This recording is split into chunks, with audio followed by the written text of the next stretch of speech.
Well, hi, and thanks for joining me here today. We're going to be looking at two future radios. I'm getting ready to work on these. They may be in my shop next, or there may be something else in here. Two very similar Westinghouse radios. This one is just a tabletop model, and I'm afraid these photos are not in a particularly sensible order, so we're going to kind of jump around a little bit. But I got this for $20. Okay, and that's what it looks like inside. You can already see this can is knocked off a little bit. There's the model 535A Westinghouse, Canadian Westinghouse, made in Canada. Some of the adjustments there. Oh, that's my kitty having a nap outside. Okay, let's go back. That's a close-up of the front. You can see these buttons here. It turns out these buttons are not like other buttons. They're done a little bit differently. It's got its knobs. That glass here is good, and the cabinet's all marked up. But now here's the other guy. It's also a Westinghouse. Look, it has the same kind of buttons in the front here. But this is a very different radio. If we go back, let's go back. This is one shortwave band, one broadcast band. This one has multiple bands in it. It's a multi-band radio. So they're not identical, but they're extremely similar, and the push buttons here are the giveaway. Now this particular radio has serious cabinet damage right here. This is the only serious thing that's wrong with this cabinet, but boy is it serious. The cabinet bends right in here. This is a bend point right in here, and it's just all broken away. So I don't know what I'm going to do about that. These knobs are not original. I got my finger on this knob to show that this is wobbly and as loose as can be. And this almost looks like it's been repaired in the past, but I think these are just very early signs of fracturing on this side coming along. So why this is loose, I don't know. Here you can see some of the damage. It's very important to look at these things fairly closely. You see the trim part here has got all kinds of damage. But the main part, this flat part, is not really damaged. Down here, this is all damaged. But, again, not these flat parts. This part is easy to fix simply by a little bit of sanding, and if you want to, just paint it. Same thing with this trim. This trim can all be painted here. So, this is the back of the tall radio. Somebody has added in this gizmo. There's obviously a phono input and a switch. We can guess what it's for. The wires go down here and they don't go anywhere. And this is looking at the power cord and the speaker cord. Speaker cord looks okay. Look at it, it's got a locking screw in the middle here. A lot of these don't have this, so you can't just pry this off. You got to take that screw out. And I don't think we're going to be using this power cord here. So this is from inside the cabinet of the radios. This little message here. That Westinghouse Radiotrons. Oh yeah, make sure you buy their tubes. That's all these radios kind of have a big hint inside. Please buy our tubes. Person installing or operating this radio having first obtained a license from the Minister of Transport of Canada. So I don't have a license, but I do have a ham radio license, so maybe I'm okay.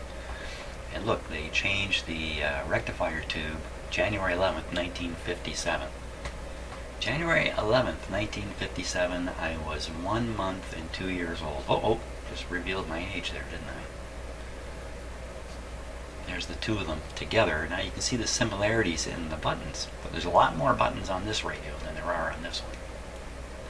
This radio too has a magic eye down in here. You can't really see it in the photo. This one, no magic eye.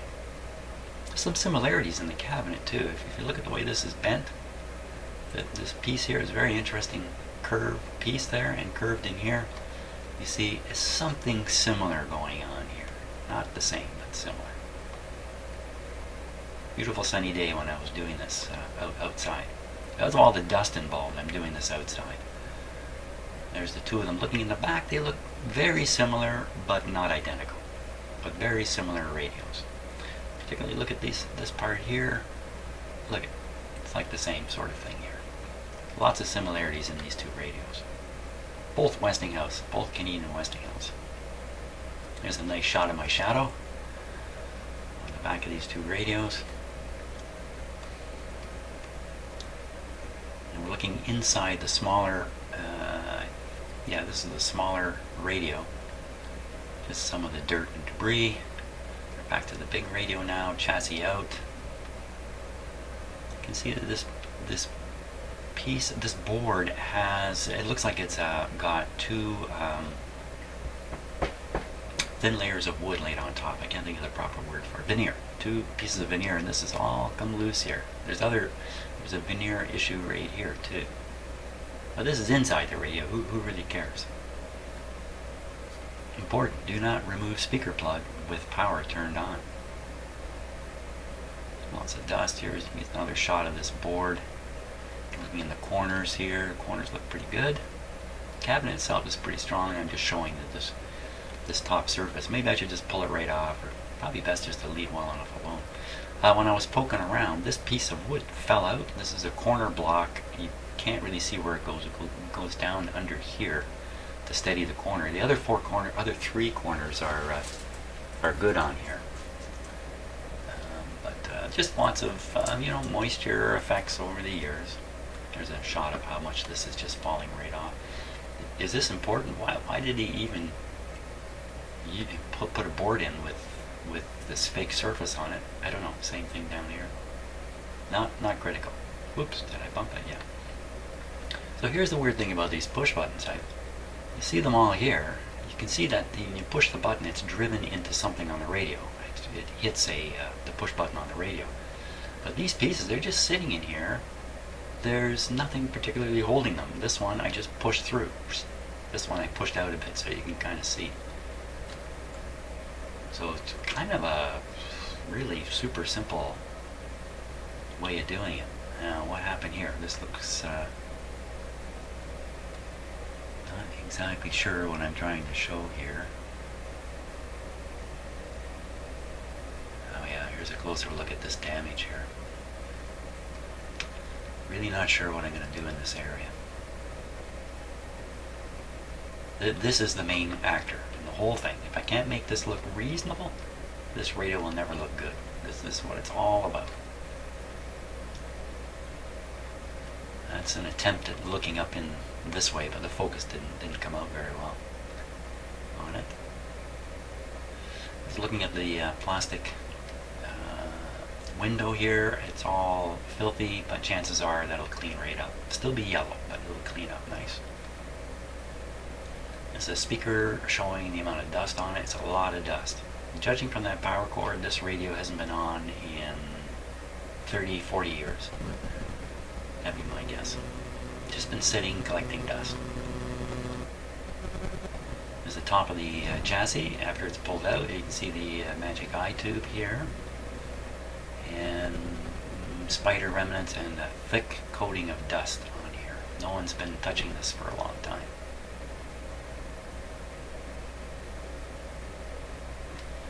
And that's just my attempt at shooting these buttons here so I could identify which is which. Because they're labeled. See, 19 meters, 25 meters, 31 meters. It's not so clear, is it, the photograph I took, but that's going to help me when I go to put it all back together. There's all the buttons pushed out. And we're back to the small radio, and we're looking at this grill. I've had a couple radios like this, and they've all done exactly the same thing. And the reason that this has happened, let me show you. See my finger coming? Boom, boom, boom, boom, boom. It's loose. So these things are usually tacked in place, and the cardboard weakens, and sooner or later somebody puts their hands on it. Because look, it's a huge window here. So this radio has a danger of being damaged every time it's picked up by just trying to grab it by this top edge and shoving your fingers in here. Here's the other one. It's even looser, in fact. Now, somebody's gone and put an extra wire onto the speaker here to make an extension speaker. I'll be getting rid of that. And the power cord, of course, is shot. This is something loose here. I thought I'd get a photo of it, so when I took it out I'd see what it is, but it turns out it's just a little piece of nothing from the edge of the speaker. It's not, the speaker itself is not damaged, but it caught my eye before I pulled the radio out. You could pull the radio out, maybe this is part of the cone, and it gets caught on something, and then I just rip the speaker to pieces. That's what I was kind of worried about. Just showing the state of affairs with this piece of cardboard here.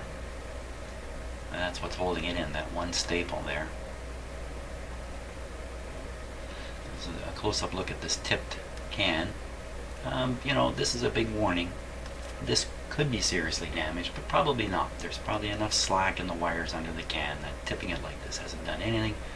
Probably just bent some kind of support here that maybe I could bend it back, but other than getting it out of contact with this tube because of the heating effect, there's really no reason to bend this back if it's working. And this interesting switch here, I wonder what that is. So this photograph is showing the metal can capacitor with these holes drilled in the top. There's two more cans on this radio, and they both have 3 holes drilled in the top, and they look real sloppy. I mean, it looks like somebody drilled those. I've never seen holes in these cans before. So what is going on here? I don't know. 3 holes too. Why 3? Way down here you can see some inputs or outputs. There's 3 of them here, which is kind of unusual. So I don't really know for sure what those are yet. But I'll bet you this switch has something to do with these. I mean, obviously there's a good chance one of them is the phono input. To look in the cabinet of the small radio, you can see that this was serving as somebody's house for a while, a mouse house, and there's his little cache of goodies, lots of little seeds and stuff in here he must have brought back to his house to eat at home. That's just the other corner. This is probably mouse activity here. Let's go back to the other one. Maybe mouse activity. Well, all this is gone here. This is all ripped off. It's all down in here. Most of it. You can't account for most of it. There's bits and pieces here. So now the chassis itself has a metal bottom, so no mouse getting inside the chassis. That's a better shot of this. Oh, this is the other radio.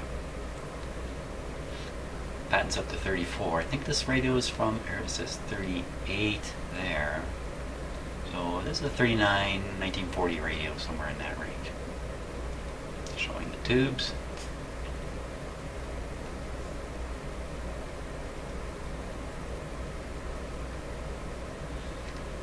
And again, I'm catching the buttons here. Now these seem to be labeled one of those dynamo label makers that were all the craze back in the 70s. Everybody had a dynamo label maker in their home, made these labels. So I think that's what that is. So that gives you an idea that if that's true, then somebody put these on in the early 70s who was still using this radio. Spare? So this is probably on off. This is probably phono shortwave broadcast. Excuse me, these are 3 very popular Toronto stations. Chum AM was the big station back in the early 70s, late 60s. Big, playing all the pop hits. Everybody listened to 1050 Chum. I think that's how they sung it. Okay, moving along, Jim. Keep moving. So I've just taken off the cardboard pieces here. Each one was held on by one little thing. So you can see how they're kind of made. Just bent cardboard, nothing more than that. Here's the 2 radios sitting on my in my garage bench, just so we can compare them very quickly. You see the tubes and the basic layout is the same. Because the speakers here, this is a little different. This transformer's a little different. This guy's got 2 things up here. This guy's only got 1. This guy's thing here is here. It's not over here where it is over here. This chassis is wider. Probably, maybe, to accommodate more buttons on the front.